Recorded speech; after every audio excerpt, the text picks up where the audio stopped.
Parezco el Telenoticias.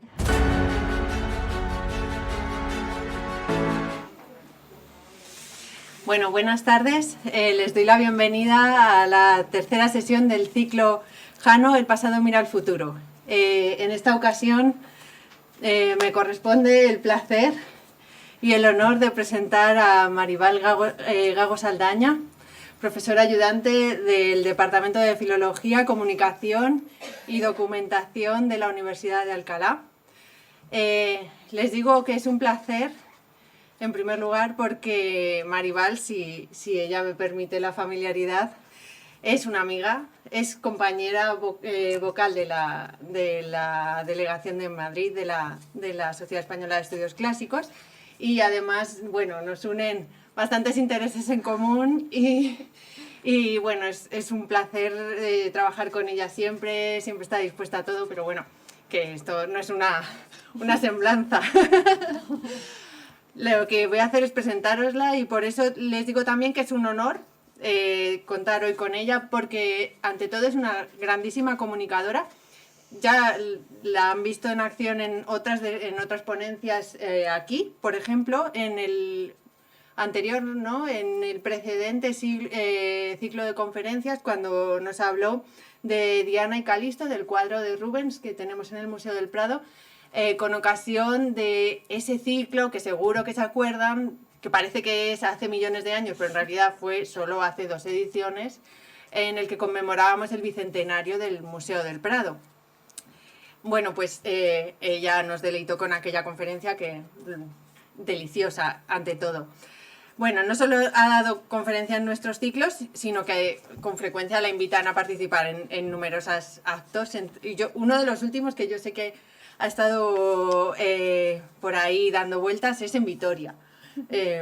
Si ella quiere nos cuenta qué ha hecho.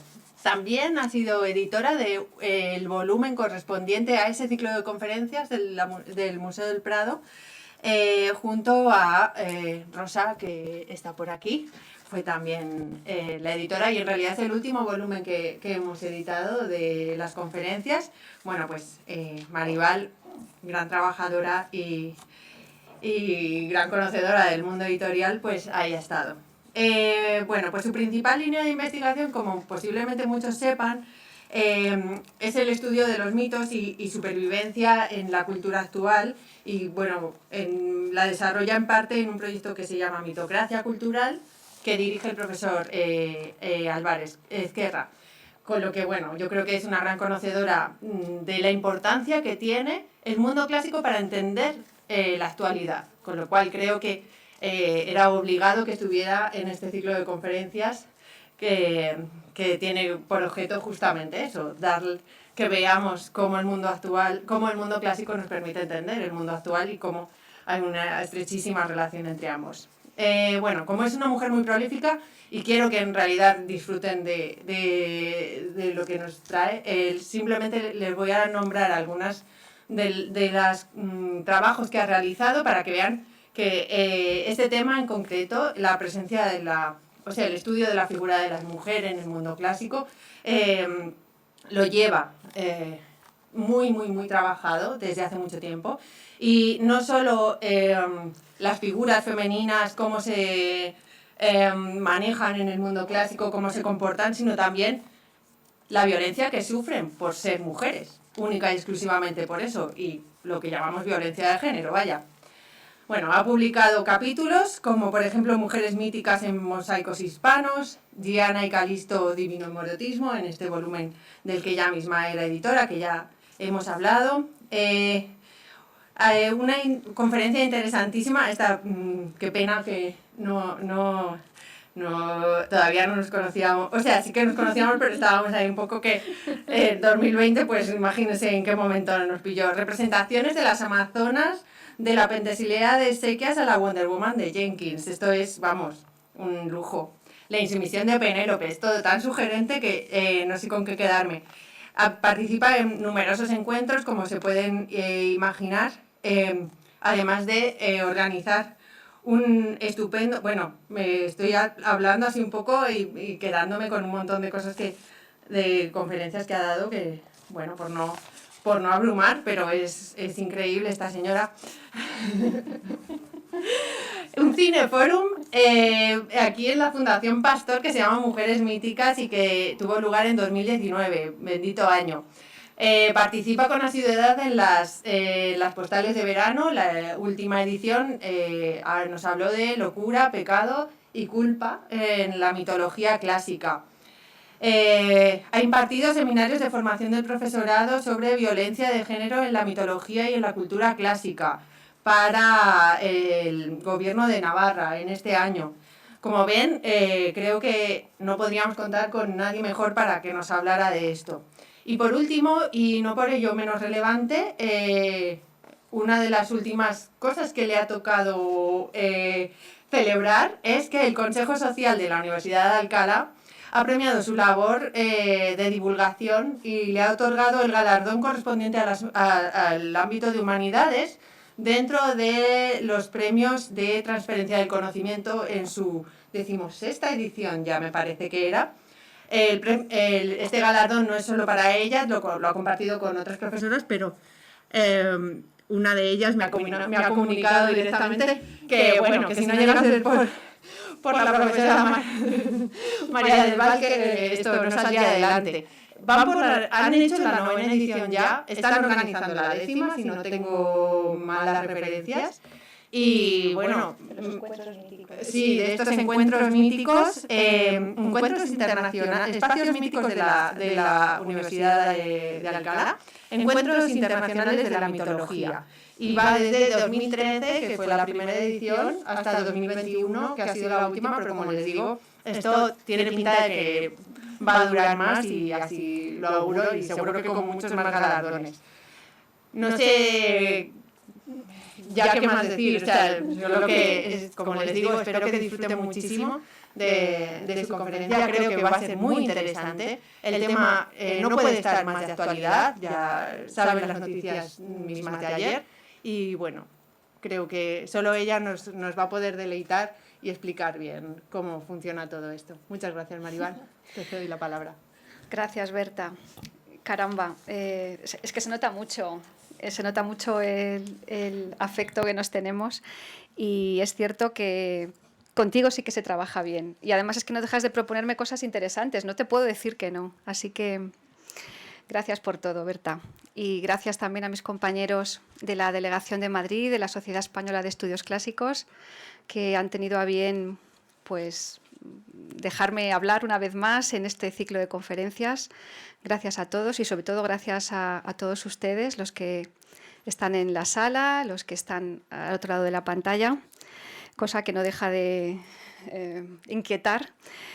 Y, en fin, espero no defraudar. Las expectativas que ha planeado Berta pues son demasiado altas, pero en fin. Me ha tocado hablar de un tema, efectivamente, por desgracia, de candente actualidad. Esto no deja de pasar de moda y el origen de la elección del tema tiene que ver con algo que el profesor Piquero la semana pasada ya anunció. Seguro que recuerdan y muchos o todos asistieron a esa maravillosa exposición del Museo del Prado que tituló Pasiones mitológicas, donde se expusieron pues, obras maestras, las poesías de Tiziano y otras muchas obras de la pintura, donde el hilo conductor era en efecto el amor, entre comillas, eso es, el erotismo dentro de la mitología. Y la polémica se sirvió casi desde el primer momento. Este es uno de los muchos recortes de periódico que aparecieron a propósito de, bueno, pues de las declaraciones que se hicieron desde la National Gallery sobre muchas de esas pinturas que se exponían y que, lejos de titularse pasión, pues tendrían que haberse llamado directamente violación, ¿no? Luego veremos el rapto de Europa y comentaremos puntualmente algunas otras cosas, ¿no? En fin, como digo, la polémica estuvo servida, hubo quienes abogaron por destruir todas estas pinturas donde, bueno, pues donde mujeres míticas son raptadas o violadas, seducidas, es como se suele expresar este hecho, ¿no? Y bueno, pues hubo memes de este tipo, ¿no? Porque ciertamente se armó una revolución, ¿no? Vamos a dejarlo ahí, ¿no? Partimos de un error de base y es que, como siempre advierto a mis alumnos, cada vez que entramos en clase tenemos que calzarnos las gafas de la época. Es decir, no podemos enjuiciar todo este legado desde el mundo antiguo hasta nuestros días con nuestros ojos. Eso no es posible. Nos vamos a equivocar, nos vamos a sentir violentos, nos vamos a sentir apelados, heridos y no vamos a entender nada. Entonces, lo primero que tenemos que tener en cuenta es esto, ¿no? Que la mitología y el resto de las artes son hijas de una época y esas coordenadas espaciotemporales pues, son indispensables para comprender todo ese pensamiento y todo ese fenómeno cultural. Así que vamos a partir de ahí y vamos a calzarnos las gafas, a ponernos las gafas de la época, si bien es cierto que tenemos todo el derecho del mundo a establecer relaciones, a hacer relecturas, a extraer conclusiones y cuanto menos a reflexionar sobre el fenómeno. Si les parece bien, vamos a hacerlo así, ¿no? Y por aclarar conceptos que aparecen en el título de esta charla, ¿no?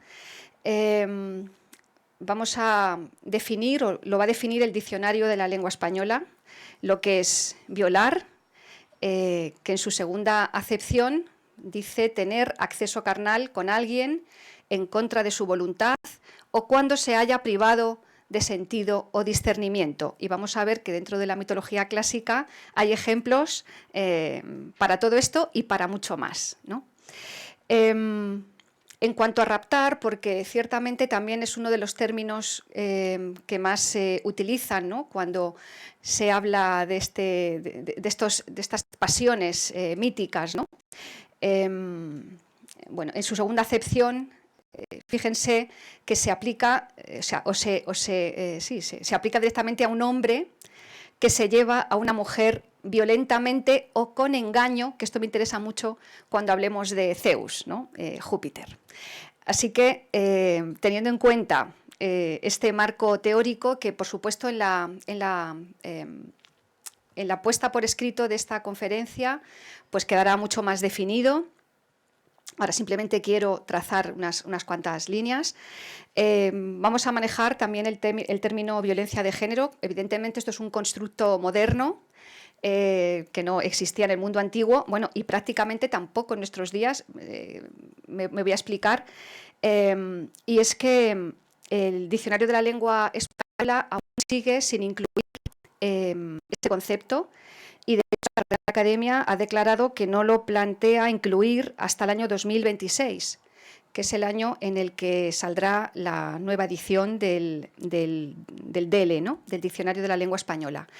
Es cierto que sí que aparece el término definido en el Diccionario de Español Jurídico, y esta es la definición que he extraído de ahí, del Diccionario de Español Jurídico. También en el Diccionario Panhispánico del Español Jurídico aparece creo que bien definida el concepto, ¿no? De violencia de género, que dice así, ¿no? Cada uno de los delitos de lesiones, amenazas, coacciones contra la integridad moral o la intimidad, castigados con una pena más grave por tener como víctima una mujer que es o ha sido esposa del autor o está o estuvo ligada a él por una análoga relación de afectividad, aún sin convivencia, y por haber sido cometidos como manifestación de la discriminación, la situación de desigualdad y las relaciones de poder de los hombres sobre las mujeres.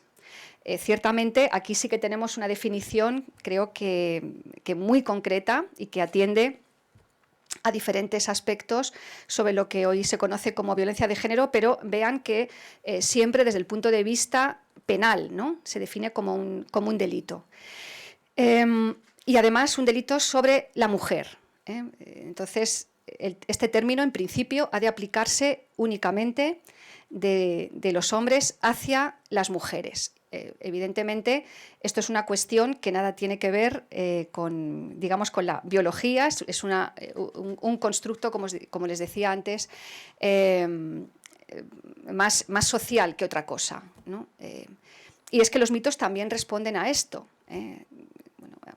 Yo es que como apasionada de la mitología, pues veo tantas lecturas posibles en los mitos, contra todos aquellos que dicen, esto es un pequeño paréntesis, pero contra todos aquellos que dicen que los mitos son cuentecitos, más o menos gratos, que nos gusta escuchar, siempre defiendo pues la ejemplaridad de los mitos y sobre todo, aparte de pues, la conexión que tienen con la etiología, con la propia historia, ese reflejo de la condición humana, ¿no? Y cómo los mitos son espejo siempre. Y por supuesto, espejo y reflejo de una sociedad que los ha concebido. Por eso decía antes el asunto este tan importante de las gafas. Pero en fin, vamos a entrar en materia y vamos a recordar todos juntos alguno de estos mitos que podíamos definir como propiamente de violencia hacia las mujeres. Y voy a atender a diversos aspectos. Quiero comenzar, en primer lugar, con la violencia sexual sobre las mujeres, aunque luego me permitiré añadir alguna cuestión, en la guerra, ¿no? Claro, tenemos una guerra mítica, que es la guerra de todas las guerras, la Primera Guerra Mundial, y la que refleja el horror, ¿no?, en sí mismo. He querido comenzar con esta imagen también, por si alguno no la conoce, para pues dar a conocer este maravilloso mosaico que se encontró en Noeda. Es un mosaico gigantesco, creo que el más grande que se ha encontrado, uno de los más grandes que se ha encontrado. Estoy buscando el dato sobre, sí, son 290 metros cuadrados de mosaico, absolutamente espectacular, a unos 20 kilómetros al norte de Cuenca. Bueno, los motivos son variados, ahí está la historia de Pélope, del rey Enómao, por la mano de la princesa Hipodamía, hay escenas de juegos deportivos, de motivos marinos, pero hay un panel en concreto que presenta todo este asunto del rapto de Helena, que da origen a la guerra de Troya, ¿no? Bien, ya es por todos sabido que la legendaria guerra de Troya arranca con el juicio de París, que está representado a la izquierda del mosaico. Aquí están las tres diosas, aunque se ha perdido un trocito, ahí estaría París jugando, ¿no? El príncipe troyano que debía otorgar a la diosa más bella la manzana de oro, llevada por Eris, la discordia, en el banquete de bodas de Tetis y Peleo, ¿no? Y ahí están Afrodita, Hera y Atenea disputándose la manzana. París se inclinó por la primera, que a cambio de su voto le había prometido a la mujer más hermosa del mundo, Helena. Voy muy deprisa porque esto es harto conocido, ¿no? Había un problema, Helena estaba casada y de hecho ya recuerdan que su matrimonio fue gran preocupación para su padre Tindario, ¿no? Bueno, la cuestión es que cuando París pues va a Esparta, bueno, en cierta manera a que se cumpla la promesa de Afrodita a cambio de la manzana de oro, aquí tenemos ya un problema porque sabemos que Helena se marchó con París y las fuentes hablan frecuentemente del rapto de Helena, ¿no? El rapto de Helena. Ya tenemos ya ese primer término que hemos definido antes, ¿no?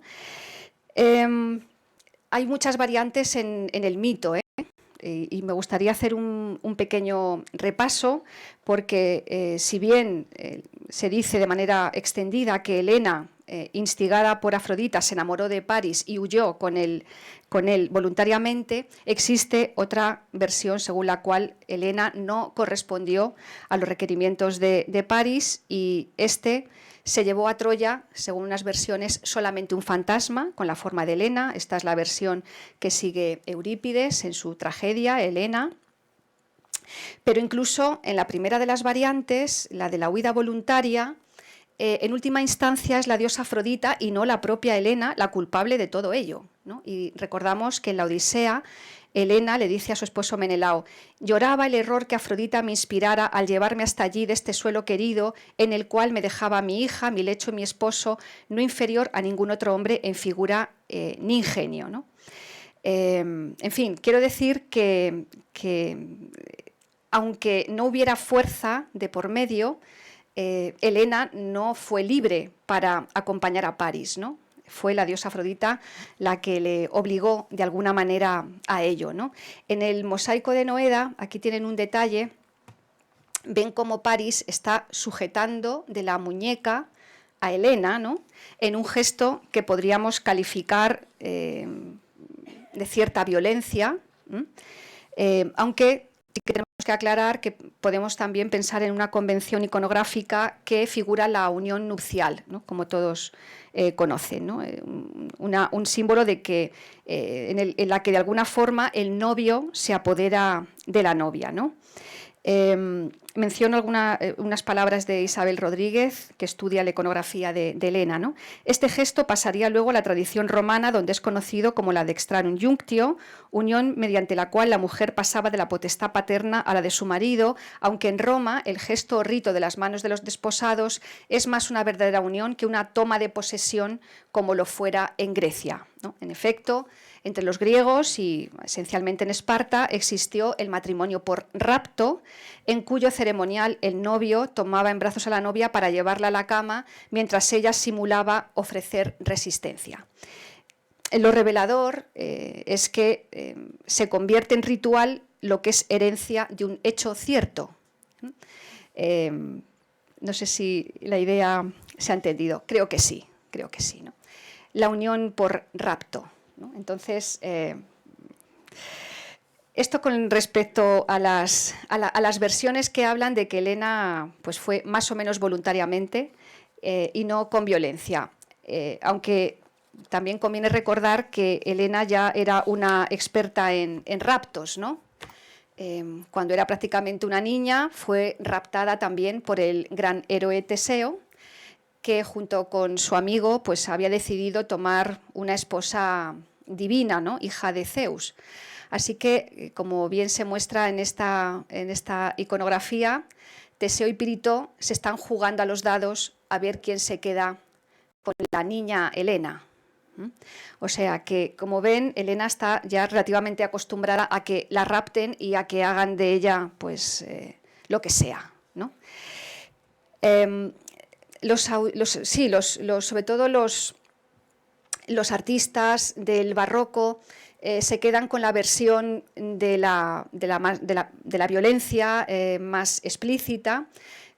Quizás da mucho más juego, ¿no? Para dibujar escorzos en la figura de la raptada, y así tienen esta representación de Giordano. Hay muchísimas, pero he querido presentar esta de Gustave Moreau de Helena ante las puertas esceas, ¿no? Cuando ya Troya ha caído, ¿no? Una Troya humeante, porque la otra controversia que hay con respecto a Helena, más allá del asunto del rapto, si se fue voluntaria, ¿no? Si se fue por la fuerza, es que a ella también se le culpa, evidentemente, de todo el asunto de Troya, ¿no? No puede ser de otra manera, las mujeres siempre tienen la culpa de todo y Helena pues, no podía ser menos, ¿no? Recomiendo vivamente el revisionado de Las troyanas de Caco Yanis, protagonizada por Vanessa Redgrave en el papel de Andrómaca, Katharine Hepburn es Hécuba, Irene Papas es Helena, ¿no?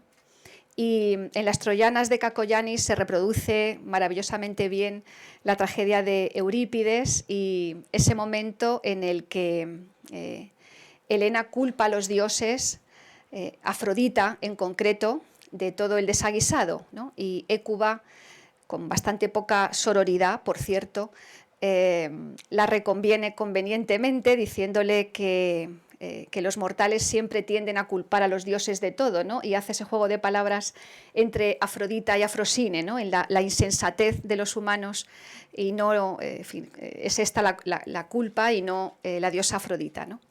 Y bueno, ya saben que Menelao pues perdona a Helena cuando ella utiliza otro tipo de armas, ¿no? Las armas de mujer. Pero en fin, Helena culpable también del funesto destino de todas las troyanas, que como muestra Eurípides en su tragedia, pues están en la playa de Troya esperando a ver cuál es su destino, que por supuesto no es otro que ser sorteadas. Las mujeres, recordamos que forman parte del botín de guerra, así que van a ser sorteadas y ellas esperan a ver quién va a ser su nuevo amo, ¿no? Hécuba, la reina de Troya, fregando el suelo de Odiseo, ¿no? Bueno, esto nunca ocurrirá, pero ese era en principio su destino, ¿no? Y, en fin, la pobre Andrómaca, no se me ocurre tragedia mayor, ¿no? Que tenga que servir como esclava al guerrero que ha despeñado a su hijo y cuyo padre mató a su marido, ¿no? A Héctor, ¿no? En fin, ¿puede haber tragedia más grande, ¿no? Que la de la pobre Andrómaca? O, en fin, la de otras muchas, luego volveré sobre ellas, ¿no?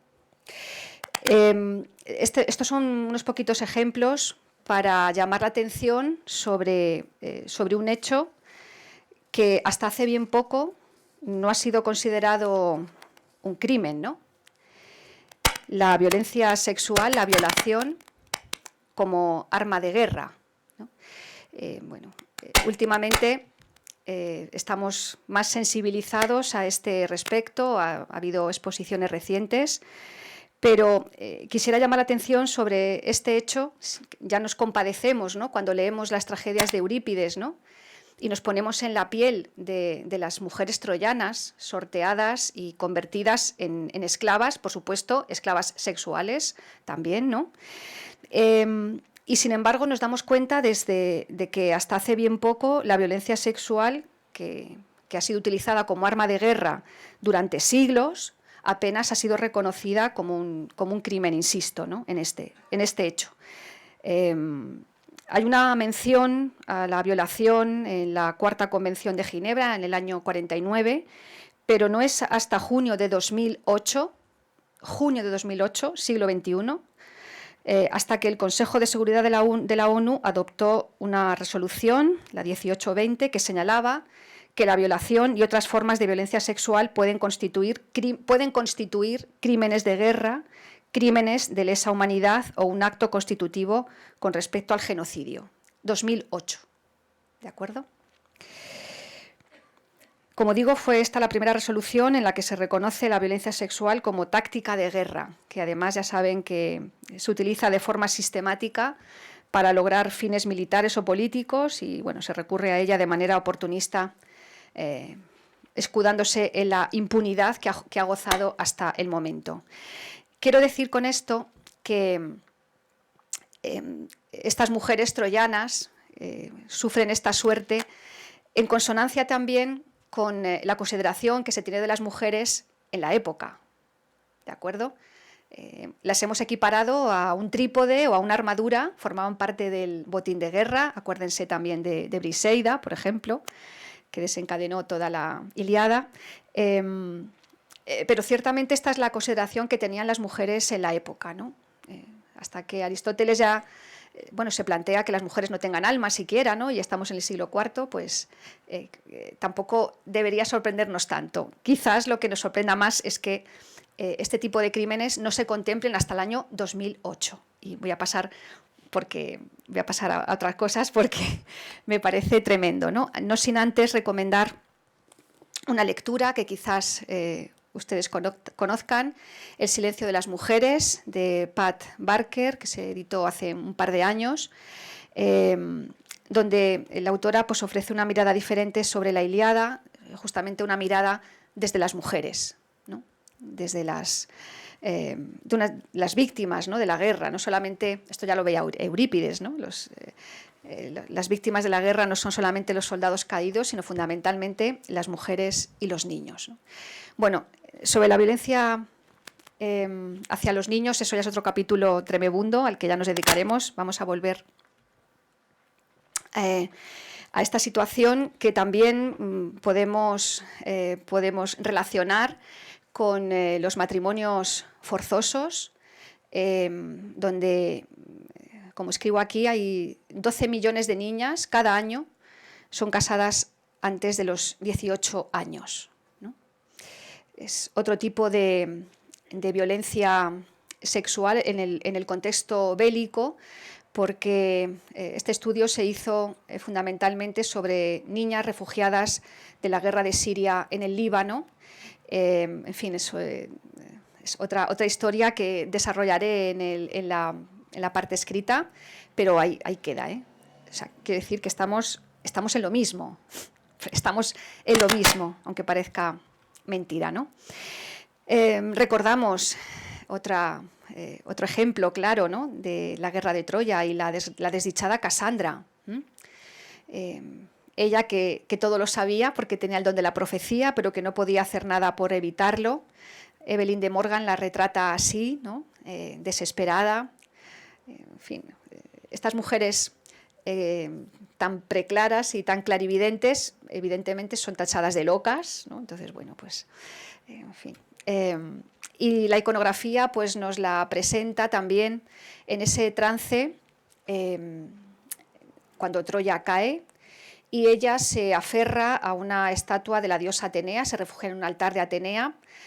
Saben que los altares son lugares inviolables, esto le importa poco a Ajax Oileo, que profana este lugar y viola a Casandra.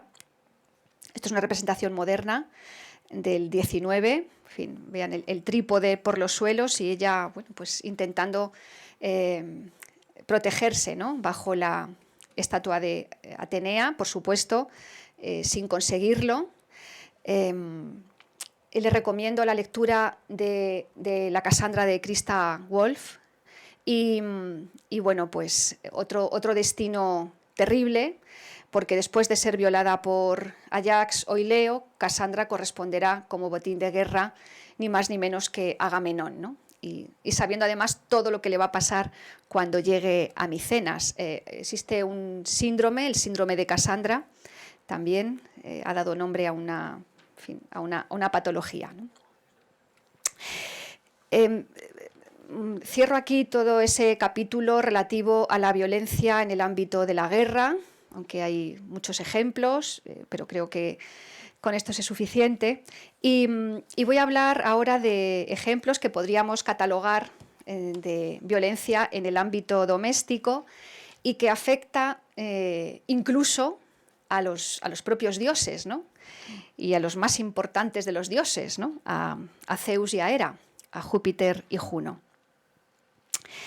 Recuerdan que en el primer canto de la Ilíada van a protagonizar un enfrentamiento durante ese festín que reúne a los olímpicos en ese primer canto, y la riña tiene su origen en este momento, en el momento en el que Tetis ha ido a suplicar a Zeus por Aquiles, ¿no? Le ha ido a pedir que, ya que su hijo se ha retirado del combate, que los troyanos avancen para que le echen de menos y le pidan perdón y así pueda su hijo Aquiles restituir su honor, ¿no? Entonces, bueno, como bien retrata Ingres en ese gesto de súplica, es que se arrodilla, le toca la barba. Esto no es seducción, es un gesto de súplica. Bueno, pues Tetis está pidiendo por el honor de Aquiles. Y por cierto, Zeus dice que sí, ¿no? Pero resulta que esto no se lo ha contado a su mujer. Zeus no le ha contado esta reunión y entonces Hera le reprocha a su marido que no le haya informado de esta entrevista privada, ¿no? Esto me parece una modernidad, o sea, me parece una matrimoniada, pero fantástica, ¿no? Y entonces Zeus le responde que su estatus de esposa legítima no le da derecho a conocer lo que él quiere hacer en privado y en solitario, ¿no? Y Hera se pone nerviosa, ¿no? Le dice: atrocísimo Crónida, ¿qué clase de palabras has dicho? No es excesivo lo que a veces te pregunto y procuro indagar, sino que muy tranquilo deliberas lo que quieres. Mas ahora un temor atroz tengo en mi mente de que te engañe Tetis, la de argénteos pies, la hija del marino anciano, pues al amanecer sentóse junto a ti y te abrazó las rodillas. Creo que con tu veraz asentimiento le has garantizado honrar a Aquiles y arruinar a muchos sobre las naves de los aqueos. Fijaos lo que le está diciendo, que no me quiero meter, es que me preocupa que te engatuse esta Tetis. Otra vez, que poca sororidad, en fin, bueno.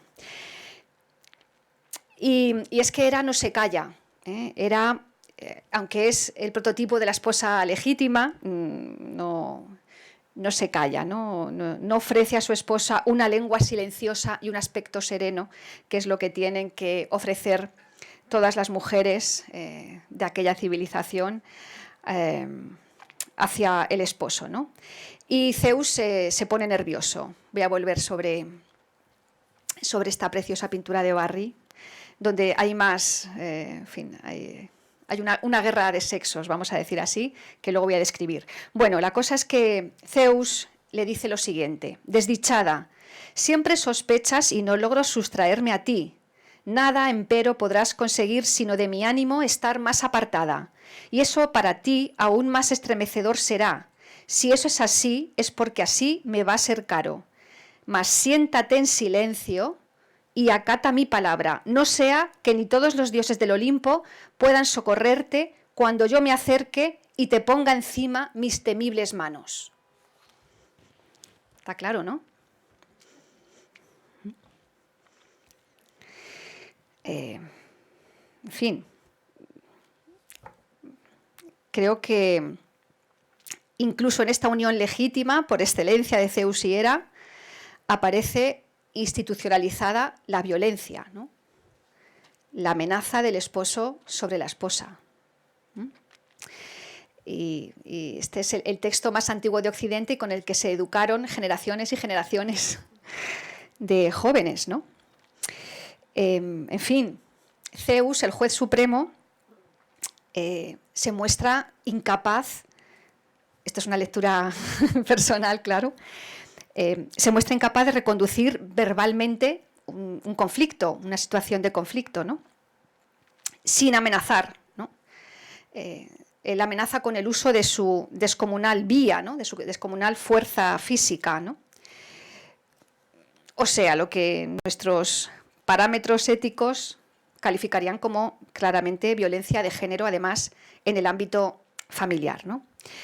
Y además en la Ilíada se precisa que Zeus es reincidente. O sea, esto no es una amenaza suelta, sino que Zeus además lleva a cabo sus propósitos, ¿no? Le dice en el canto 15, ¿no? Intratable Hera, ¿no recuerdas cuando estabas suspendida en lo alto y de los pies te colgué sendos yunques y te rodeé las manos con una cadena áurea e irrompible? En el éter y en las nubes estaba suspensa, y los dioses se exigían venganza en el vasto Olimpo, pero no podían acercarse a desatarte. Claramente, ¿no? Así que este matrimonio paradigmático no está en fin, basado en lo que hoy entendemos, ¿no?, como una entrega mutua y generosa que debe reinar entre los esposos, sino que, bueno, pues hay fuerza de por medio. Por su parte, ciertamente, Hera también maneja sus armas, que no tiene que ver con la fuerza, sino con lo que hoy se siguen llamando armas de mujer, ¿no? Recordamos que en un momento determinado le va a pedir prestado a Afrodita su famoso ceñidor, ese que confiere un encanto irresistible, y bueno, va a seducir a su placer, ¿no?, y a su gusto al propio esposo, ¿no? Bueno, es un pasaje, la verdad, delicioso, muy interesante, y que me sirve para avanzar, ¿no?, en este asunto. Le dice, claro, Zeus se inflama de deseo hacia su esposa, que se ha colocado el ceñidor de Afrodita, y ella intenta todavía más hacerle arder, ¿no? Le dice que tiene que hacer un recado, ¿no? En los confines bueno, que tiene que ver a Océano, a Tetis, ¿no? que fueron quienes la criaron, en fin. Tiene que hacer un recado, pero Zeus le apremia, ¿no? En respuesta le dijo Zeus que las nubes acumula. Hera, ya tendrás tiempo de partir allá más tarde. Nosotros dos acostémonos y deleitémonos en el amor. Nunca hasta ahora tan intenso deseo de diosa o de mujer me ha inundado el ánimo en el pecho hasta subyugarme. Y ahora va a hacer un pequeño catálogo de sus aventuras extramatrimoniales, ¿no? Se los está contando allí como para convencerla de que la desea más que, ¿no? Ni cuando me enamoré de la esposa de Ixión, que dio a luz a Piritó, consejero comparable a los dioses, ni cuando de Dánae a Crisonia, la de bellos tobillos, que dio a luz a Perseo, descollante entre todos los hombres, ni cuando de la hija de Fénice, cuya gloria llega lejos, esta es Europa, ¿no? Ahora la vamos a ver, que dio a luz a Minos y a Radamantis, comparable a los dioses, ni tampoco cuando de Sémele ni de Alcmena en Tebas, que engendró a Hércules de esforzadas entrañas, y Sémele dio a luz a Dioniso, gozo para los mortales, ni cuando de la soberana Deméter de hermosos bucles, ni cuando de la eximia Leto, ni cuando de ti misma, tan enamorado estoy ahora de ti y tan dulce deseo me domina. Y dice Homero, ¿no? Condolosamente, porque la mente de las mujeres siempre es así, dolosa, la trampa, ¿no? Le dijo la augusta Hera, atrocísimo Crónida, ¿qué palabras has dicho, no? Si ahora anhelas gozar del amor y acostarte en las cimas del Ida, donde todo está patente y a la vista. Y permítame que es que lea el pasaje porque es que es tan bonito, en traducción además de don Emilio Crespo. ¿Qué pasaría si alguno de los sempiternos dioses a los dos nos descubriera durmiendo y fuera a buscar a todos los dioses y se lo contara? Yo no osaría regresar a tu morada después de levantarme del lecho, vituperable sería. Mas si es eso lo que deseas y se ha tornado grato a tu ánimo, tienes a tu disposición el tálamo que te fabricó tu hijo Hefesto, que ha ajustado las espesas puertas a las jambas. Vayamos allí a acostarnos, ya que el lecho te place. Qué pudor más, no sé, ¿no? Que aquí nos van a ver, ¿no? En un coche no. O sea, tenemos un lecho hecho por Hefesto, ¿no? En respuesta le dijo Zeus que las nubes acumula. Hera, no temas que uno de los dioses o de los hombres vaya a verlo. Yo echaré para envolvernos una nube que será áurea, y ni siquiera el sol podrá traspasarla con su vista, aunque su luz es lo que tiene la mirada más penetrante. Dijo, y el hijo de Crono estrechó a su esposa en los brazos. Bajo ellos, la divina tierra hacía crecer blanda hierba, loto lleno de rocío, azafrán y jacinto, espeso y mullido, que ascendía y los protegía del suelo. En este tapiz se tendieron, tapados por una nube, bella, áurea, que destilaba nítidas gotas de rocío. Qué cosa más bonita, ¿no? Qué romántico amor, ¿no? Pero no olvidemos la amenaza de antes, por favor. Es que con estas cosas se nos olvida, pero hay que tenerlo todo en cuenta, ¿no? También. Bueno, que me enrollo, pero es que el pasaje es tan bonito. En este catálogo de amoríos, justamente no aparece al que ahora me voy a referir en primer lugar, por de alguna manera también hilar con la protagonista primera, con Helena, ¿no? Y además así hago también publicidad de mi ciudad, de Alcalá, de su Museo Arqueológico Regional, donde se alberga este preciosísimo mosaico que se encontró en Complutum, en lo que se ha dado en llamar la Casa de Leda, justamente por este motivo, un mosaico datado en el siglo IV después de Cristo, y cuyo emblema central recoge la unión entre Zeus y la reina de Esparta, ¿no? Zeus, como ya saben, metamorfoseado en cisne, y aquí voy a simplemente enunciar algunas de las metamorfosis a las que recurre Zeus para conseguir sus aviesas intenciones, ¿no? La escena resulta inequívoca porque la verdad es que es un tema muy recurrente en la iconografía y también en la musivaria, pero aún así hay una inscripción con doble guirnalda, como ven, Adulterium Iobis Leda. Es, en fin, Aquí incluso con las gafas de la época se considera esta unión entre Leda y el cisne como un adulterio, ¿no?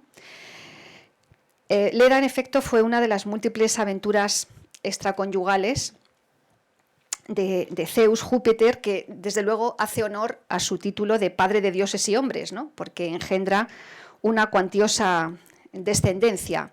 Y este es el argumento que blande Zeus cada vez que Hera le reprocha pues que ya ha echado otra canita al aire, ¿no? Entonces él le dice, perdón, es que es mi misión, ¿no? Tengo que sembrar el universo con mi simiente, ¿no? Con mi semilla. Así que, en fin. Quería hacer alusión también al caso de Leda, porque, como dice Miguel Ángel Elvira en su famoso e imprescindible manual de iconografía, realmente pocos mitos han llegado tan vivos en el arte, fundamentalmente, hasta principios del siglo XXI. Y es que desde el mundo antiguo voy a hacer un pequeñísimo repaso iconográfico hasta nuestros días. El disfraz de Zeus realmente da mucho juego, ¿no? Es una relación erótica realmente asombrosa y bueno, pues con matices cada vez más sugerentes sigue reinterpretándose en el mundo del arte, ¿no? En este emblema con el que partimos ven cómo Júpiter, disfrazado, intenta desnudar con su pico a Leda, y aunque no podemos tachar la escena de violenta en un sentido estricto, vean cómo Leda dirige sus pasos para marcharse, ¿no? Y sujeta el manto para taparse. Luego, aquí, evidentemente, las fuentes iconográficas hablan también de, pues eso, de un no consentimiento, por más que Zeus se haya disfrazado de un cisne preciosísimo, ¿no? Esta es una de las más recientes pinturas descubiertas en Pompeya, es una maravilla, donde ven justamente una nueva versión de la unión entre Leda y el cisne, y he traído un detalle de la cara de Leda porque, en fin, no sé si son mis ojos, pero creo que aquí hay también una mirada bueno, pues de susto, de negación y, en fin, por supuesto de sorpresa, pero creo que va más allá. No sé qué les parece a ustedes, ¿no? Las fuentes iconográficas, que no son, en fin, no son pocas, desde Apolodoro hasta el propio Boccaccio, en su genealogía de los dioses paganos, en fin, lo cuentan de una manera pues, casi anecdótica, ¿no?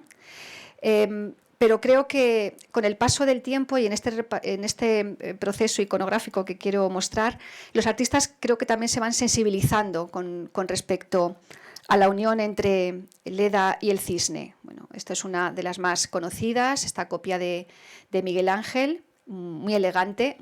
He traído imágenes elegantes, porque con respecto a esta unión bueno, pueden encontrar algunas en páginas pornográficas y demás, ¿no? Pero bueno, he traído las más finas. Aquí está una de las versiones de Leonardo, donde se ve también la consecuencia de esta unión, ¿no? Leda, que que da a luz 2 huevos, de los que nacerán justamente Helena, y de ahí su belleza sobrehumana, ¿no? Porque es hija de Zeus, junto con Clitemnestra, Castor y Pólux, ¿no? Tienen también esta otra versión de Cambiaso, dentro del siglo XVI. Y bueno, entre las contemporáneas o las más modernas, he escogido la de Gustave Moreau, que, bueno, pues que sigue el prototipo sí, de Leonardo, y la conocidísima Leda atómica de Dalí. Pero, como digo, es un motivo iconográfico amplísimo. Esto es de principios del 20 y creo que, como les he dicho, si también pueden apreciarlo, ¿qué les parece? Los artistas se sensibilizan con respecto a la unión, a la violación de Leda y de Leda por el cisne, ¿no? Bueno, aquí tienen ya versiones más contemporáneas de Lichtenstein, de Brancusi, de Matisse. Esta es de Botero, año 95, y esto es lo más moderno que he encontrado, ¿no? Estas reinterpretaciones. Voy a leerles un poema contemporáneo de Carmen Jodra que se titula Divertimento erótico, es un soneto. Creo que voy a poner esta imagen, ¿no? Porque igual que los artistas, también los poetas empiezan a mirar estas uniones con los ojos de la actualidad y empiezan a no verlo de una manera tan poética y tan romántica, ¿no? Un gemido doliente entre la leña, un rítmico suspiro en el helecho, musgo y pluma por sábana del lecho, por dosel hoja, por almohada peña. Y la lujuria tiene como seña violar mujeres y violar derecho, y ley y norma y un hermoso pecho, sabe el pecado y el pecado enseña. Trasciende de la fronda un olor suave a sagrados ungüentos y una queda música contenida y cadenciosa, y el blanco cuerpo de la bella ave y el blanco cuerpo de la bella Leda bajo el peso del cisne temblorosa. Bien, más ejemplos, estos sí ya mencionados en ese catálogo de Zeus ante su propia esposa, Dánae, y en este caso saben que Zeus se transforma en una lluvia, siempre estoy tentada de decir lluvia dorada, pero voy a decir lluvia de oro, para poder acceder a la princesa encerrada en un búnker, por más que Möbius haya dibujado aquí un paisaje, en fin, renacentista, ¿no? Pero, en fin, Dánae encerrada por su padre Acrisio, asustado a su vez por el presagio, ¿no? Por el oráculo de que, bueno, pues de que su nieto podría acabar con él, como efectivamente sucedió, ¿no? Este es uno de los cuadros que estaba en la exposición del Museo del Prado. Está Dánae. Y aquí, claro, tenemos que jugar con los títulos, ¿no? Recibiendo la lluvia de oro, ¿no? También ha sido un motivo que ha dado mucho juego en el mundo del arte. Esta de Tiepolo la traigo porque se subraya una idea que el mito clásico también nos presenta, ¿no? Como la esclava encargada de custodiar a Dánae se dedica a recoger el oro más que a vigilar a la princesa, ¿no? Y cómo esta Dánae pues, aparece un tanto desganada, un tanto entregada, bastante aburrida, parece. Aquí tienen a Zeus también, en fin, el águila. Y bueno, pues como representación más contemporánea traigo esta de Klimt, donde efectivamente aparece una Dánae, al menos con los ojos cerrados, y un tanto ajena a lo que le está ocurriendo, ¿no? También hace alusión a Semele, Zeus, en ese catálogo. En esta ocasión recordamos que Zeus se disfraza de brisa, espíritu, no se deja ver. Semele lo recibe, no puede hacer otra cosa, en fin. Luego recuerdan que le pide, instigada por su hermana Ágave, a su amante, que se muestre, porque ella quiere contar a todo el mundo cómo es, ¿no? Cómo es Zeus. Y él, pues, se aparece con sus atributos, con los rayos, los relámpagos bueno, carboniza a la pobre Semele, ¿no? En este boceto Rubens ha pintado justamente el vientre de Semele.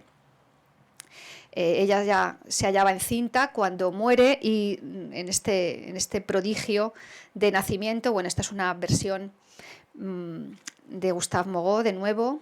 En fin, no sé ustedes, pero a mí este Júpiter me da miedo, ¿no? Me parece temible, ¿no? Y bueno, Semele pues carbonizada bajo el abrazo de Júpiter. Recuerden que El fruto de esta unión es Dioniso. Zeus extrae el feto del vientre de Sémele y se lo cose al muslo y se lo sujeta con unas bridas doradas, y del muslo de Zeus nacerá Dioniso, ¿no? Estos nacimientos extraños que también comparte con su hermana Atenea, ¿no? Me parece maquiavélica maquiavélicos estos dos nacimientos, porque para una cosa que podemos hacer solo las mujeres, pues ni siquiera. O sea, Zeus también puede parir, ¿no? Ya ni siquiera tenemos esa exclusiva. Zeus también puede dar a luz, en este caso por la cabeza, a su hija Atenea, después de haberse tragado a la madre. No sé si esto es violencia o no, pero después de haberse tragado a Metis, ¿no? En fin, esto así se las gasta Zeus. No quiero indagar más. Y pues, por supuesto, Europa, claro. Es quizás uno de los más comentados, uno de los cuadros más polémicos, ¿no? Porque es verdad que los pintores pues retratan la desesperación de Europa, raptada, ¿no? Sus amigas en la playa y ella raptada por este toro preciosísimo, que fíjense con qué ojos golositos está mirando a Europa, y Tiziano pues pone los erotes, como si esto fuera un acto amoroso. Creo que Europa no lo ve tan así. Es un nuevo engaño, ¿no? En la exposición tuvieron el acierto de contraponerlo a las hilanderas de Velázquez. Bueno, es que Velázquez, para mí es el pintor, ¿no? Después de Velázquez me da la risa con todo. Bueno, pues aquí está ese rapto de Tiziano. En realidad es la copia que hizo Rubens. Velázquez ha pintado los amorcillos que hemos visto anteriormente, ¿no? Y sí se ve la tela, se vislumbra el toro blanco, ¿no? No me voy a entretener a contar toda la simbología de las hilanderas porque es archiconocida. Aquí tiene el detalle para que se aprecie mejor. La figura de Europa a lomos del toro. Motivo iconográfico también antiquísimo. Voy a hacer un repaso muy, muy rápido desde esta Hidria o esta Metopa. Me hace mucha gracia cómo los artistas antiguos, para que no quede ninguna duda de la escena de la que tratamos, ponen los pececitos entre las patas del toro para que nos demos cuenta de que esta escena no tiene lugar en la tierra, sino sobre el mar, ese mar que cruzó el toro, Zeus disfrazado de toro. No sabemos si nadando o, corriendo sobre las aguas, pero ojo, que se vean bien los peces. Y fíjense en este gesto de Europa agarrándose al cuerno del toro, porque esto va a ser también un leitmotiv a lo largo de toda la historia del arte, ¿no? En esta pintura pompeyana se ve el momento previo, cuando Europa, que ha bajado la guardia, que para esto Zeus se disfraza, para que sus víctimas bajen la guardia, se despisten un poco y él abuse de ellas, ¿no? Y se aproveche de esta circunstancia, ¿no? Bueno, pues este es el momento previo, cuando ella, confiada, se sube en el toro. Aquí están las amigas de Europa. De nuevo Bouet, esto está en el Thyssen. Me encanta este toro. Es que parece inofensivo, ¿no? Y por eso tiene Zeus, y me permiten la expresión, más pecado, ¿no? O sea, es que es un engaño con esta cara tan linda. Este toro, ¿cómo no se va uno a fiar del toro, ¿no? Le pone las guirnaldas, etcétera, etcétera. Ay, qué tarde voy. Bueno, me gusta mucho esta de Martín de Vos, cómo se retratan las patas del toro. Europa mirando atrás. Rembrandt, por supuesto, tiene su versión. Picasso, y observen cómo todos estos artistas reproducen a Europa agarrándose al toro, al asta del toro para no caerse. Picasso también, ¿no? Goya también tiene su rapto de Europa. En fin, es que la iconografía es, por supuesto, Mogó, Botero. Esto es lo que cuando uno va a Creta, ¿verdad? Y nos muestran el lugar donde tuvo la unión entre Europa y el toro, pues se encuentra uno con este árbol esmirriado. En fin, es un poco decepcionante, pero Bueno, pues ya saben que Zeus tuvo a bien volver al plátano un árbol perenne, esta variedad, ¿no? El oriental, la variedad oriental del plátano, un árbol de hoja perenne para conmemorar esta unión. Y bueno, esta escultura horrorosa, bueno, perdón, también, en fin. Está Europa en las monedas de curso legal de nuestro continente, obviamente es la que le da nombre, pero quisiera leer otro pasaje también antiguo, de Horacio, algunos fragmentos del libro tercero de sus odas, ¿no? Así también Europa confió su níveo costado al toro fingido y en su audacia palideció al ver el Ponto poblado de bestias y los engaños en medio del mar. Y tan pronto como alcanzó tierra de Creta, poderosa por sus 100 fortalezas, dijo: «Oh Padre, oh título de hija abandonado por mí y piedad vencida por mi locura, ¿desde dónde vengo y a dónde he llegado? La muerte sin más es castigo liviano para el delito de las doncellas». O sea, la culpa es mía porque he confiado, porque no he sido pudorosa, porque no he sido cuidadosa, y aquí me veo al otro lado del mar y merezco morir por eso. Si alguien en mi cólera me entregara ahora al infame novillo, trataría de herir con el hierro y romper los cuernos de ese monstruo al que tanto amé hasta hace un momento. Y es que traigo aquí otra muestra de poca sororidad, ¿no? Al lado de la quejumbrosa Europa estaba Venus, sonriendo con perfidia, y su hijo con el arco distendido. Luego de haberse divertido bastante, le dijo: «Cuando el toro odiado te ofrezca otra vez sus cuernos, brindándote la ocasión para que se los rompas, cede en tus iras y en tu acalorada querella. Eres la esposa de Júpiter invicto y no lo sabes. Deja de gemir y aprende a sobrellevar dignamente tu extraordinario destino. Una parte del mundo llevará tu nombre». No sabemos si le compensó a Europa, pero Venus le dice: «Pero no llores, mujer, si es un buen partido», ¿no? Algo así. Bueno, nos quedamos mejor con las palabras de Ovidio. Y en esta línea, claro, tenemos que hablar de Medusa, la única de las gorgonas mortales, en fin, la víctima de Perseo. Todo héroe que se precie pues tiene que matar al monstruo. En este caso se trataba de matar a Medusa. Bueno, es un personaje que me interesa especialmente, sobre todo en su desarrollo artístico a partir del 19. Cuando Perseo decapita a Medusa, saben que ella está encinta y de esa cabeza cortada nacerán, como se muestra en esta preciosa ilustración de Burne-Jones, el nacimiento del caballo Pégaso, del caballo alado y del gigante Chrysaor, ¿no? Aquí está el cuerpo de Medusa y naciendo de su cuello, otro nacimiento un poco raro, pero en fin, una cesárea un poco más alta de lo normal, ¿no? Pues aquí están Pégaso y Chrysaor y bueno, pues Perseo tan orgulloso, ¿no?, de haber decapitado a Medusa. Medusa estaba encinta porque había sido violada por Poseidón. Vamos a dejar un poco a Zeus.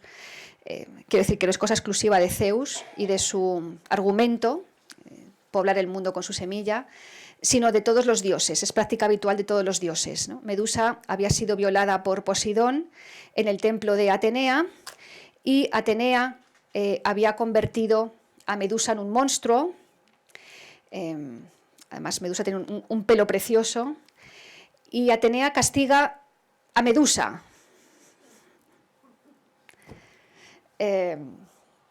Recordamos el asunto del lugar, ¿no? Del lugar inviolable, y nos ponemos otra vez las gafas, o sea, porque si no, no entendemos por qué Atenea castiga a Medusa, ¿no? Es porque esto ha tenido lugar en el ámbito de su templo, ¿no? Y esto es un acto impío que hay que castigar. A Poseidón no lo puede castigar, entendemos, no sé, ¿no? Esto las fuentes no lo aclaran.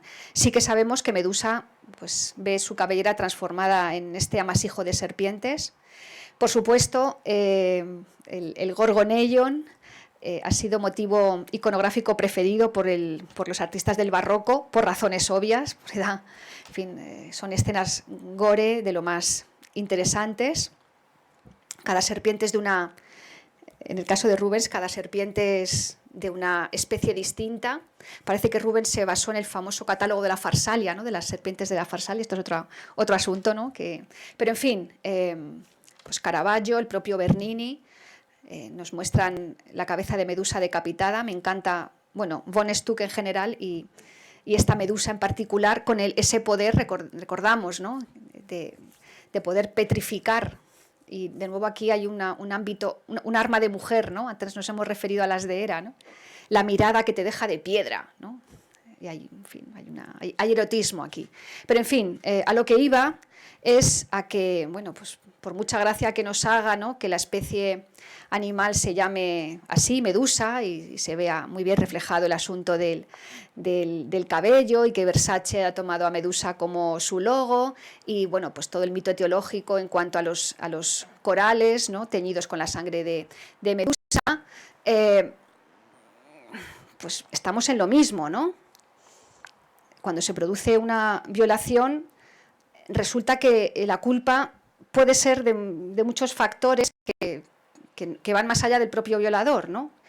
La culpa es del alcohol o de que la chica lleva ropa provocativa. En fin, esto es una encuesta reciente, siglo XXI, sobre la percepción social de las agresiones sexuales, ¿no? Y bueno, el porcentaje es, creo que preocupante, ¿no? Porque al final la culpa es de ella y no del agresor, ¿no? No quiero incidir en este aspecto, pero establecer el paralelismo creo que es inmediato. Voy a intentar correr un poco. Poseidón es, bueno, uno, Hades es otro. Recordamos también que Hades, pues que está un poco solo allá en el más allá, decide tomar esposa y no se le ocurre otra cosa más que raptar, y vean cómo el mecanismo se repite, raptar a su propia sobrina, a la pobre Perséfone, que queda ligada al inframundo. Bueno, aquí tenemos la versión de Rembrandt y de nuevo traigo un detalle de la expresión de ella. En fin, aparte de la sorpresa, se abre la tierra y sale allí un carro con el dios del inframundo, ¿no? Y se la lleva a las bravas. En fin, el rapto, ¿no? Como antes he comentado en el caso de Helena, como fórmula matrimonial habitual. El mito reproduce viejos usos. Paso rápido, la versión de Rubens, en fin, esta es más amable de Dulac, ¿no? Pero aquí tienen a la madre de la criatura desesperada porque no la encuentra, ¿no? Y Perséfone, Proserpina, ligada para siempre al más allá por el asunto de la granada. No tengo tiempo, me gustaría mucho hablar de la granada, en fin, cómo este mito explica el ciclo vegetativo. Y bueno, dioses, los sátiros también. Hay muchísimos ejemplos de cómo los sátiros, pues no, entre sus entretenimientos favoritos está perseguir ninfas que corren, que se las pelan, suelen escapar, pero bueno, otras veces no. Aquí está Pan persiguiendo a Syrinx. La versión de Rubens ya se ve muy bien que la pobre Siringa va a escapar del acoso de Pan, transformándose en un cañaveral. Pero la cosa no acaba tampoco tan bien como quisiéramos, ¿no? Porque recordamos que Pan, que no ha podido poseer a Siringa, va a cortar unas cuantas cañas en las que se ha transformado la ninfa, se va a fabricar la típica flauta pastoril, la flauta de Pan o siringa, y con ese soplo, que en muchas culturas también reproduce el semen, va a poseer de alguna manera también a Siringa. Al final la hace suya, ¿no? En fin, no se va a quedar con las ganas, ¿no? De nuevo Pan con otra ninfa menos conocida, con Pitis, que de nuevo se ve obligada a perder su identidad para salvarse del acoso. O sea, no tiene otra. O sucumbe a la violación del sátiro o se transforma en otra cosa. En este caso, como su propio nombre indica, bueno, esto es de Calvert, en un pino, ¿no? Por eso lo de las islas Pitiusas, esto ya lo cuenta Plinio, ¿verdad? Ibiza y Formentera, que estaban llenas de pinos, ¿no? Bueno, pero es esto, ¿no? Lo que le pasa a Siringa, lo que le pasa a Pitis, tienes que renunciar a ser como eres, ¿no? Para poder escapar del acoso, ¿no? Otro caso quizás menos conocido, el de Quíone. Quíone, que es hija de Dalión, hermosísima, pues es deseada por Hermes y por Apolo. Así que Hermes, con su caduceo, la duerme y la viola.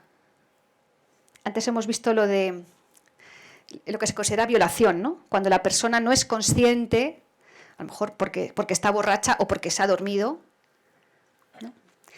Y después de ser violada por Hermes, estando dormida, la viola Apolo. No sé a ustedes, pero a mí lo de la manada,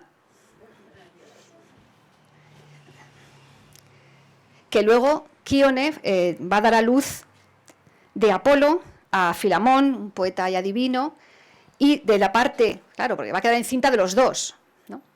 Y de la parte de Hermes, ni más ni menos que Autólico, el abuelo de Odiseo. Esta es Quíone, que va a morir, como ven en la imagen, en el cuadro de Poussin, asaeteada, según las fuentes, voy a dar dos versiones, por Artemis, la hermana de Apolo. Hay dos versiones, como digo. Según una, porque Quíone le empieza a contar a todo el mundo que ha sido violada por Apolo y entonces ella, para proteger a su hermano, le dispara una flecha en la lengua, ¿no? Para que no hable. Según otras versiones, de nuevo, la poca sororidad de estas diosas, porque se había jactado de ser más hermosa que Artemis y entonces ya saben que estas cosas los dioses nunca las perdonan, ¿no? Voy rápido. Entonces, también este asunto que nos parece tan moderno de la violación en grupo, también, por supuesto, está en la mitología. Bueno, pues Apolo de nuevo y Dafne, ¿no? Los artistas suelen retratar a Dafne huyendo, siempre huyendo, ¿no?, del acoso de Apolo. Y de la misma manera que hemos visto con Pitis y con Siringa, hasta que Dafne no pierde su identidad y pasa a ser otra cosa, en este caso el laurel, la verdad es que su nombre era ya muy premonitorio, ¿no? Pues no consigue escapar, ¿no?, del acoso de Apolo. Y es que las fuentes iconográficas son, creo que muy, muy evidentes, ¿no? Voy a pasar rápido, pero en fin, huyendo, ¿no?, continuamente de Apolo, ¿no? Bueno, la maravilla de Bernini, tendría que leer aquí a Garcilaso, pero no me da tiempo. Waterhouse, en fin. Y otro ejemplo no muy conocido, ¿no?, que tiene que ver con Bóreas. O sea, ya no son los grandes dioses, sino también los dioses más pequeños, Bóreas, ¿no?, el viento del norte. Y Oritía, ¿no?, estos versos de la Metamorfosis. Barre la tierra y velado en la niebla, a Oritía de miedo, lleno la abraza amoroso entre sus alas doradas. En fin, amoroso. Bueno, sí, él muy amoroso, pero ella, en fin, este Bóreas, supongo que les suena, ¿no? Está aquí a la par que soplando sobre Venus, raptando a Oritía.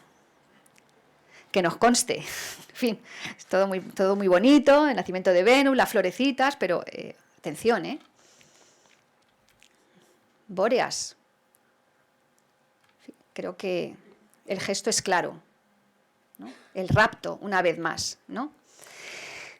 Bueno, Lorca tiene estos versos preciosos, ¿no? Su luna de pergamino, preciosa, no le llama Oritía, pero la llama preciosa. Preciosa tocando viene, al verla se ha levantado el viento que nunca duerme. San Cristóbalón desnudo, lleno de lenguas celestes, mira a la niña tocando una dulce gaita ausente. Niña, deja que levante tu vestido para verte, abren mis dedos antiguos la rosa azul de tu vientre. Preciosa tira el pandero y corre sin detenerse. El viento hombrón la persigue con una espada caliente. Preciosa, corre, preciosa, que te coge el viento verde. Preciosa, corre, preciosa, míralo por dónde viene. Sátiro de estrellas bajas con sus lenguas relucientes. O sea, relectura, ¿no?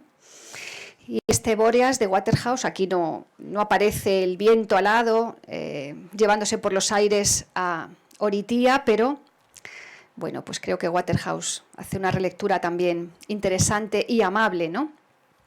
Aquí en la diapositiva les recuerdo cómo en el folclore popular existía la creencia de que el viento podía dejar embarazadas a las mujeres, ¿no? No vayas solita al campo cuando sopla el aire recio, porque las niñas son flores que hasta las deshoja el viento, ¿no?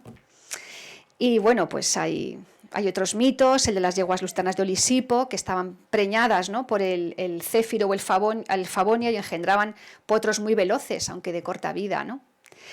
Y bueno, pues en el folclore infantil también hay una retahíla muy conocida, que paso para no ponerme colorada por la cosa escatológica. En fin, ya voy acabando, raptos brutales, el de Hipodamía, ¿no? Ovidio, en fin, con esos versos, ¿no? El rapto de las hijas de Leucipo, los hermanos de Helena, justamente, ¿no?, que fueron a buscarla cuando fue raptada por primera vez por Teseo, y luego ellas, pues, en fin, también van a raptar a Febe y a Hilaria, ¿no? A consecuencia de esto, recordamos, muere Cástor, ¿no? Aquí hay una versión contemporánea, creo que interesante, ¿no? Un grabado sobre el rapto de las hijas de Leucipo, ¿no? Claro, hablamos de raptos ya a caballo entre el mito y la historia, el de las Sabinas, ¿no?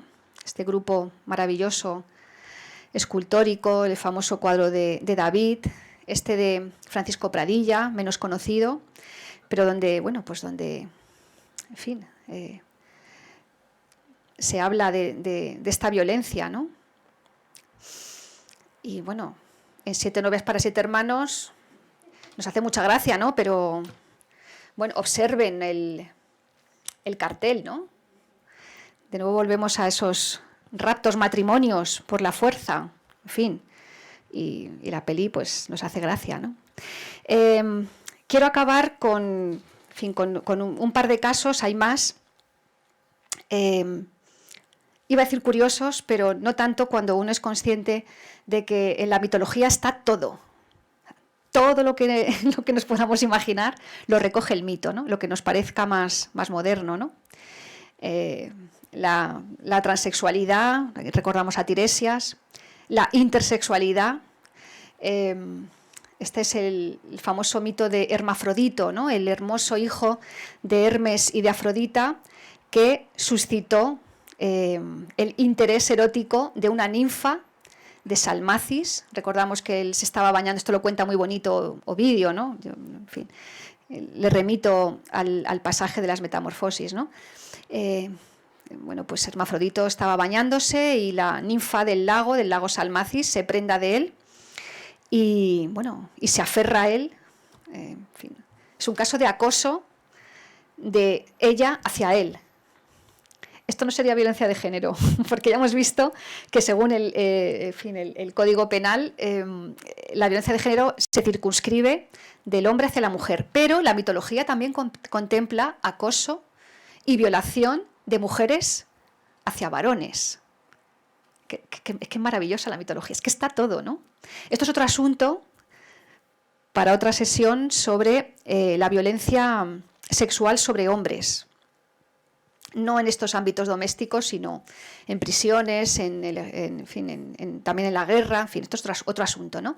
Pero quiero que también se aprecie cómo en el mito también aparece el caso contrario, ¿no? El del acoso de ella hacia él, ¿no? Bueno, y Salmacis, porque como una lapa, se pega a él y suplica a los dioses que ese abrazo no se disuelva nunca, ¿no? Y aquí tenemos el origen del hermafroditismo, que ya, en fin, es un término que solamente se aplica al reino animal, ¿eh? Ya en el ámbito humano ya solamente se habla de intersexualidad, ¿no? Hermafroditismo para el reino animal y intersexualidad para el ámbito humano, ¿no? Bueno, aquí está, al fondo, creo que se aprecia, ¿no?, el resultado de este abrazo indisoluble, ¿no? Dos sexos, un solo ser, ¿no? bueno, estas imágenes son frecuentes en los museos. Esta es la copia que se conserva en el Louvre, pero en el Museo del Prado tenemos una hermafrodita espectacular, ¿no? También. Hay más, está el caso de Hilas y las ninfas, y bueno, pues recordamos que Hilas, efebo de Heracles, de Hércules, durante el viaje de los argonautas, bueno, pues va a perder a Hilas. Heracles rompe un remo, esa fuerza que tenía, bajan a reponerlo, Hilas va a buscar agua a la fuente y las ninfas lo raptan, quedan prendadas de la belleza del joven y se lo llevan, ¿no? Bueno, Waterhouse tiene este cuadro maravilloso de Hilas y las ninfas, que también fue objeto de polémica, no sé si lo recuerdan, en el año 2018. La Galería de Arte de Manchester retiró este cuadro para abrir el debate sobre los personajes femeninos, ¿no? Se decía que es que como aparecían desnudas, que esto era muy sexista. Volvemos a lo del principio. En fin, si tenemos que descolgar todas estas obras de arte, ¿no?, que fueron hijas de su tiempo, pues nos vamos a quedar con 4 cosas, ¿eh? En fin, esto es un peligro. En mi modesta opinión, creo que es muy fructífero que el debate se abra, ¿no?, y que establezcamos pues estas relaciones, estas reflexiones. Creo que esto sirve para hacernos reflexionar. Pero, en fin, yo no estoy por prender fuego a estas cosas, ¿eh? Bueno, en este artículo de The Guardian, la coordinadora de la galería se defendió ante la polémica, ¿no?, diciendo que querían crear efectivamente un espacio de conversación, ¿no? En fin, en lugar del cuadro, los asistentes fueron pegando unos post-it mostrando sus opiniones sobre la decisión de esta retirada, ¿no? Unos pensaban que estaba muy bien, que esto no se puede exhibir, y otros lo consideraban un peligroso precedente, por muy políticamente correcto que fuera retirar la pintura, ¿no? Me he pasado el tiempo, perdón. Siempre acabo con poesía contemporánea y, bueno, pues en esta labor de relectura de los mitos clásicos, y bueno, casi está una desmitificación contemporánea, y a la luz de esta imagen, que por supuesto vamos a dejar de llamar el beso, vamos a llamarlo Apolo y Dafne, que es lo que es, al fin y al cabo.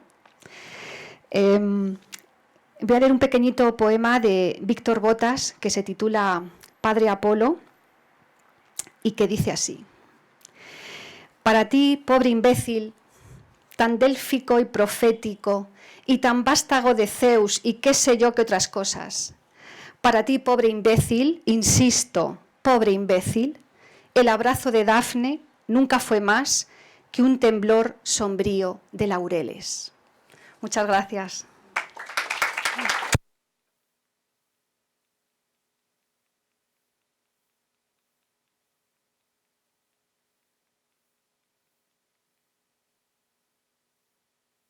Bueno, no sé ustedes, pero yo me he quedado fascinada por todo. En fin, qué clase, qué magistral.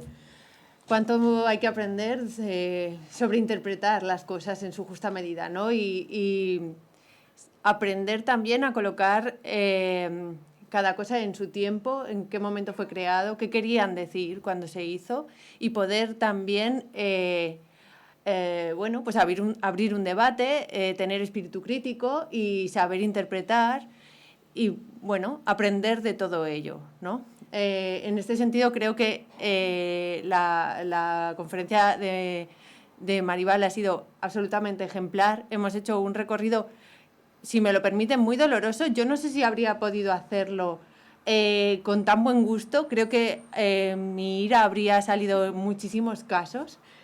Con lo cual creo que ante todo te felicito por habernos llevado con tanta elegancia por algo tan escabroso en realidad, porque yo no sé ustedes, pero hay momentos en los que realmente yo he sufrido mucho viendo y oyendo lo que nos ha contado Maribal. Como tenemos muy, muy poco tiempo, simplemente si alguien quiere hacer algún comentario, alguna pregunta, sería maravilloso contar con 1 hora de debate, por ejemplo, poder tomarnos un vino tranquilamente o un agua con gas, no hace falta irse al alcohol, para poder hablar de todo esto y de qué queda de todo eso en nosotras ahora mismo. Porque no sé ustedes, pero yo me he visto en muchas cosas de las que se han contado ahí. En fin, si alguien tiene algo que comentar, es el momento. Les recuerdo que a través del canal de YouTube también se puede hacer algún comentario y a través de la página del enlace de Zoom para la gente que nos sigue online. Bueno, creo que están tan asustados como yo. Bueno, asustados y fascinados a partes iguales, yo creo, porque también este cierre sorprendente en el que vemos que en realidad hay una o sea, está claro que son ellos los que ejercen violencia y son ellas las que la sufren, ¿no? En la mayoría de los casos. Pero, ¿por qué no? Nadie nos ha dicho que las mujeres tengamos que ser siempre buenas y siempre portarnos bien. Entonces, también se nos tendrá que condenar en el momento en el que no hagamos las cosas que tenemos que hacer, ¿no? Y somos moralmente reprobables. Creo que tenemos un comentario, voy a ver. ¿En la sala nadie quiere pronunciarse? ¿Quiénes descolgarían Hilas y las ninfas para siempre jamás? Creo que nadie. No se atreverán a decirlo, a lo mejor. No. Las poesías de Tiziano.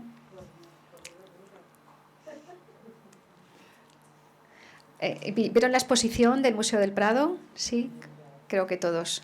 Varias veces, además. Vicente Cristóbal, que voy a citarlo porque, bueno, por alguna, creo que merece la pena decir quién ha sido, te felicita, dice que es una conferencia estupenda. Maribal, con actualidad y arraigo en las fuentes clásicas y con pasión contenida. Y eso que aún está en curso. Bien, está muy agradecido. Bueno, las fuentes clásicas, esto se lo agradezco a Vicente Cristóbal y a todos mis maestros, ¿no? Esto es lo estupendo de ser filóloga clásica, ¿no? Que estamos en la raíz y a partir de ahí podemos crecer todo lo que queramos. Y siempre la fuente siempre tiene que ser la literatura antigua, ¿no? Porque sigue diciéndonos muchas cosas, como bien has dicho, ¿no? Así que eso se lo debo, claro, a mis maestros. Me enseñaron a respetar ante todo las fuentes.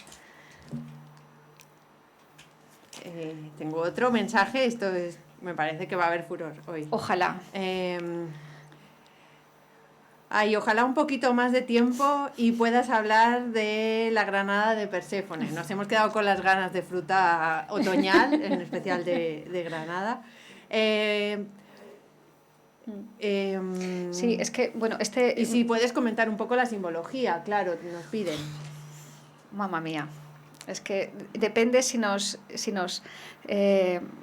centramos en la tradición judía, que significa una cosa, la tradición popular, lo del color, no podemos contarlo aquí, así queda un poco pendiente, es un poco de suspense, ¿no? Bueno. Me comentabas lo de Vitoria, es que allí imparto un curso para formación de profesorado de enseñanzas medias y bueno, pues uno de los temas es este y claro, el seminario consta de 14 horas, entonces ahí sí me da tiempo a desentrañarlo todo. Aquí, bueno, pues les ruego disculpen la premura al final. Traía más textos, pero bueno. Nos hemos quedado con ganas de Garcilaso, también sí. apuntan. Sí. Pero sí que dicen que ha sido maravilloso, como ya estábamos diciendo, y una revelación. O sea, esto que has hecho creo que hacía muchísima falta. Y no lo digo yo, lo están diciendo también las personas que nos siguen, bueno, en sus casas o donde puedan haberse conectado. Y una última pregunta es, ¿qué opina la expositora sobre el hecho de que en Lo que teje Aracne hay una especie de denuncia sobre la violencia de género por parte de los dioses? ¿Aracne? Sí.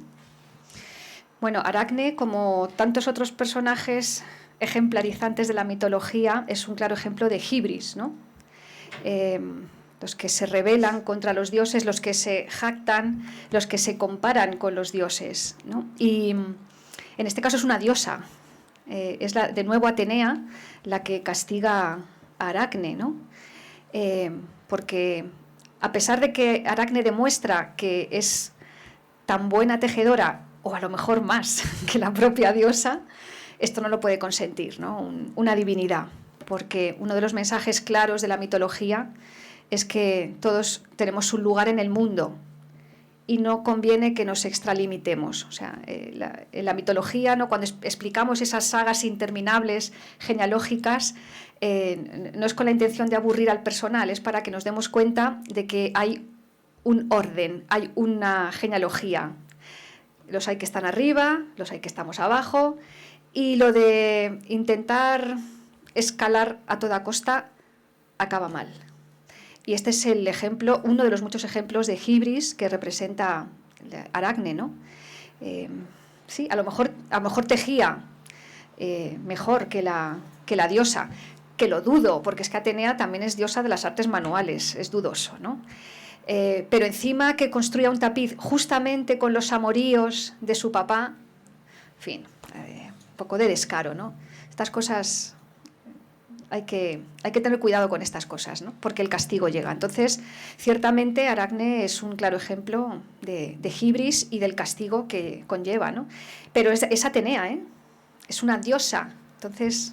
Esa falta de sororidad que hemos visto todo el rato. Creo que sí. Todo el rato. A nuestros ojos nos resulta extraño, ¿no? Y a mí me escuece especialmente porque seguimos diciendo que las mujeres somos las peores enemigas para otras mujeres, ¿no?